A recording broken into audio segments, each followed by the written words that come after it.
Alright, welcome to the channel, and today we'll be talking about the HD580 Precisions by Sennheiser.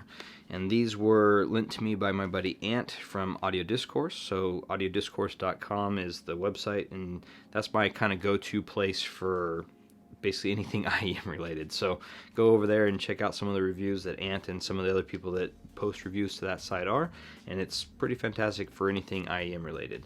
So, and or headphone related as well. They do a lot of stuff, even amps, all that fun stuff. They do a lot, and they are fantastic. So anyways, thank you, Ant, for letting me borrow these to try out, and let's dive into what makes these special.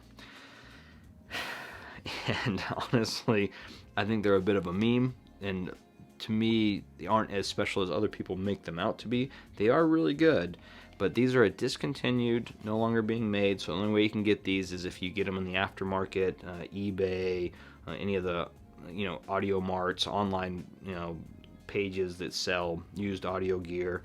That's where you can get these, and they are becoming exponentially harder to find because of how popular they've become in certain areas in the audiophile communities, and that's due to these like infinite scalability memes, or you need to have these specific black silk or white paper or whatever factory these were coming out of, or what have you. There's a lot of kind of next level unobtainium, kind of pushing that bar even further and further of what makes these good.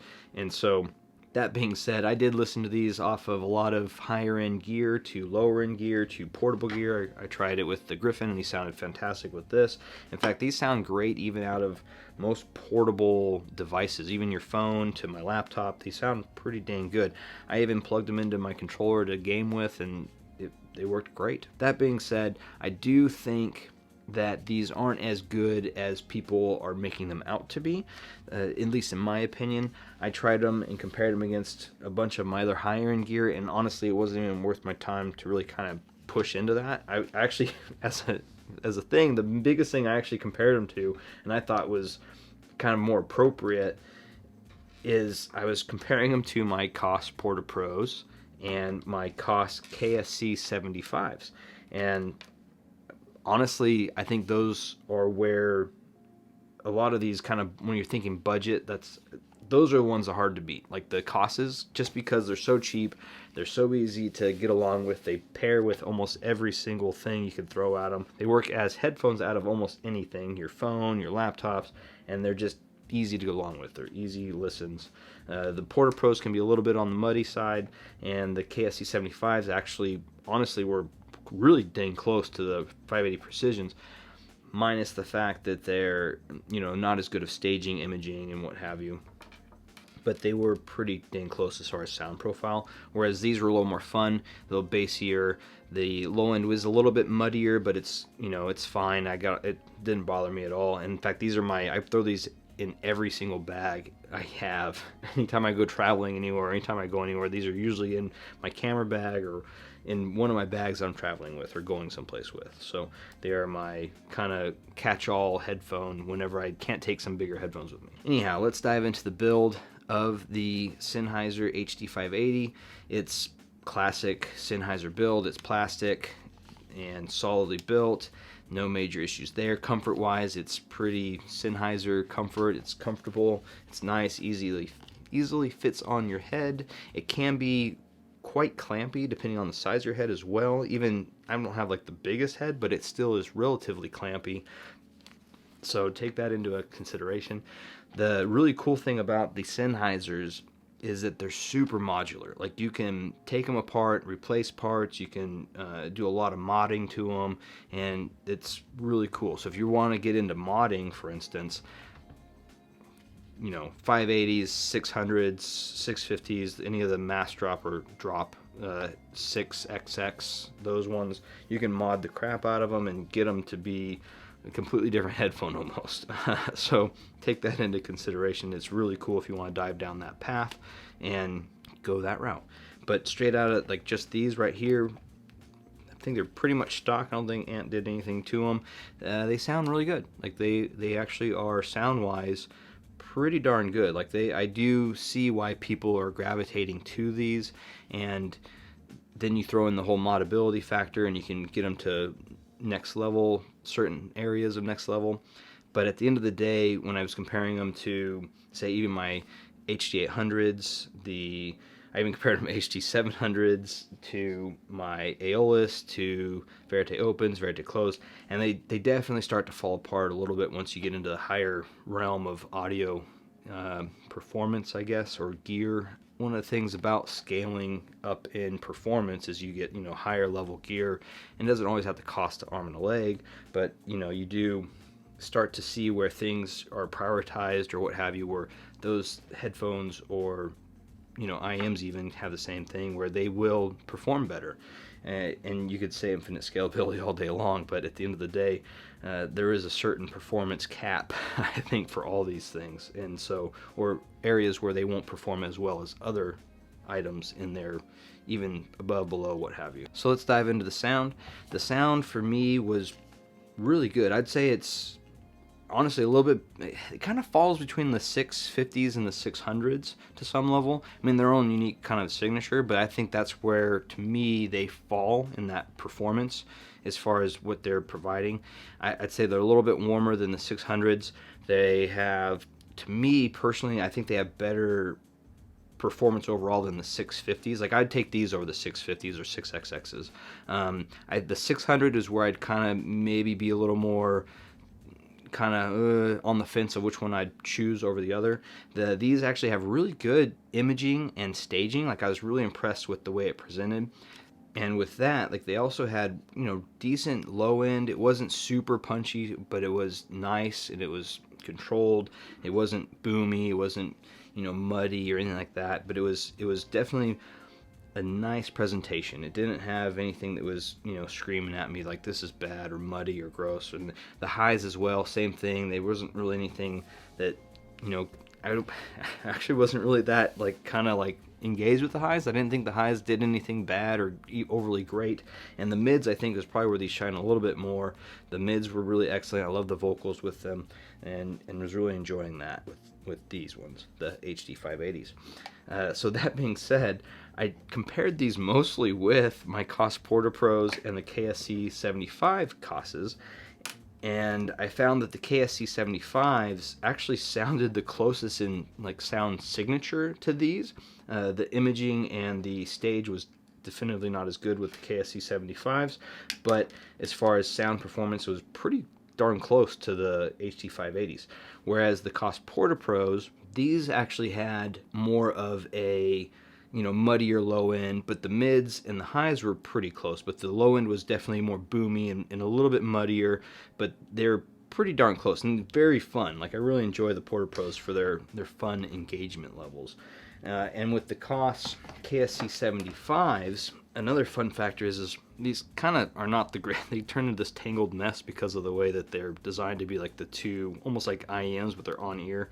But you can actually just pop these little things off that go around your ear, and you get these, and you can actually put any of the Koss headbands on these, and you can get yourself a pretty excellent sounding little headband headphone. Like, these are really hard to beat, the Kosses, the KSC 75s and the Porta Pros, and both of them are also older headphones that you can mod. In fact, I have the Yaxi pads on there, which I think are a must for both of them, and fantastic. And you can do other stuff with them too. I think people do all sorts of mods with them. I personally just throw the Yaxi pads on and I'm good to go.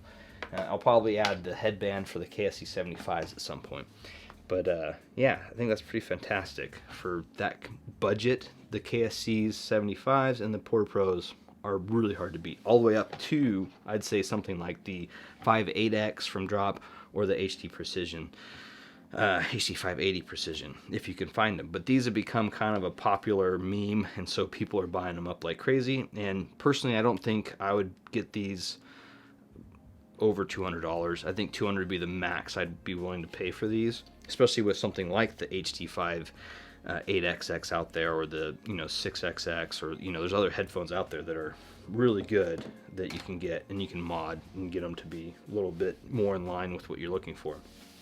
And that leads me to my next topic, which I wanted to talk about, which the meme of these, I guess. the infinite scalability and the whole, unobtainium factor of some certain headphones and gear, I think is kind of ridiculous. I don't think that these are infinitely scalable in the terms of what I've used with them. And I'm using, the Spring 3, the TT2, I've used my T4. I don't really think that these can beat or outperform headphones that have come out since, or are just in a different bracket. They're just in a higher performing bracket. Even the HD800s, I think, spank all over these. And it's, for the price, yes, these are fantastic, but I don't think that you're getting that infinite scalability. If you're on a budget, where can you go to get good gear? And I do think, like, where these come from, in the sense that these are discontinued older gear, that's actually really important in your search for audio gear. I think look for older gear, look for discontinued gear that might have been total like 5, 10, 20 years ago.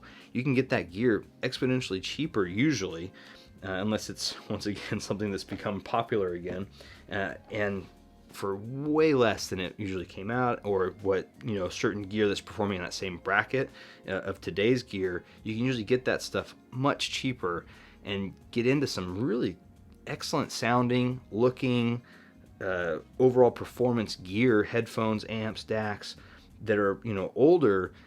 In my personal preference for aesthetics, some of that stuff is just lovely looking stuff, because they just spent the time to make it look really nice, and they spent the time to build it out properly. Not always. Some of the stuff was crap, like anywhere, anything. But some of the stuff, you can really find some excellent gear in that kind of used, no longer being made gear. So I definitely think if you're on a budget, go look at those, websites, eBay, Craigslist, Reddit, and that kind of thing for older gear, because you'd be surprised at some of the diamonds you can find that that are fantastic sounding and also just looking fantastic. I think some of that stuff was the knobs and the different toggles, and just solidly made. So yeah, I think when it comes to used gear or on a budget, definitely look at older gear. Definitely look at some of the stuff that you wouldn't necessarily think, like the Cost Porter Pros or KSC 75s. That stuff's fantastic, especially if you want to save up for something a little more higher end. You can do and make do with some of these other products that are either no longer available, or as far as on the open market, or are on the open market but are definitely budget. And you can, do some little basic mods that are relatively cheap, like the Yaxi pads on the Cosses, or some of the different mods on the different 6 series or 5 series of the Sennheisers. There's plenty of sites that have tons of mods you can do to kind of tune them to your preferences, and that's something to look at for a budget.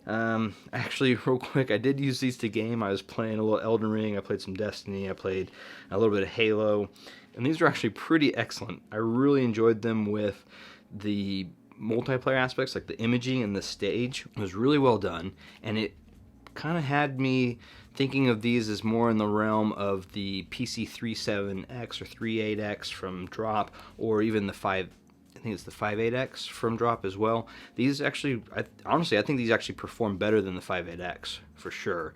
Perform better than probably the PC37X and 38X as well. They have a little bit better imaging, a little bit better detail there, and the staging was really good. But I'd say the low end isn't as enjoyable for me personally comparatively to the PC38X specifically. But overall, these are pretty great for gaming. These are definitely worth it if you can find them under $200. I don't think you need to really worry too much about the different memes of, I call them memes, but the different filters on here, like they have the black silk, there's a white paper, there's a bunch of other things, different factories, the Irish factory or the whatever the other factory these might have came out of. But honestly, just if you can get a set for under $200, these are definitely well worth looking into. But at the end of the day, I don't think that they are the infinite scalability monsters that a lot of people are making them out to be. They do sound pretty good, but they're not, to me, something that is gonna beat the HD800s or the Aeolus or any of the ZMFs I have, or even some of the other headphones in the 5 to 1,000 or plus range. They're definitely an excellent Sennheiser headphone, and I really like them, but I don't think that they are beating a lot of other things, even with scaling up to my gear. But at the end of the day, they are excellent, and I could see owning a pair of these to mod and play around with and maybe do some fun stuff with down the road. But where your value is, that's up to you. But I personally would not buy these if they were over $200. I do think they perform and can compete with things above that price market.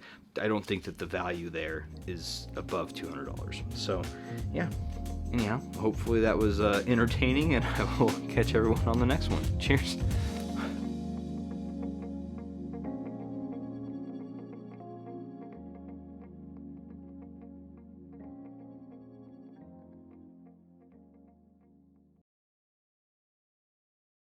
And it makes it very hard to shoot video, pictures, what have you, of the pads there, because it's like they're straight up magnets for any dust, hair, or anything. It's crazy.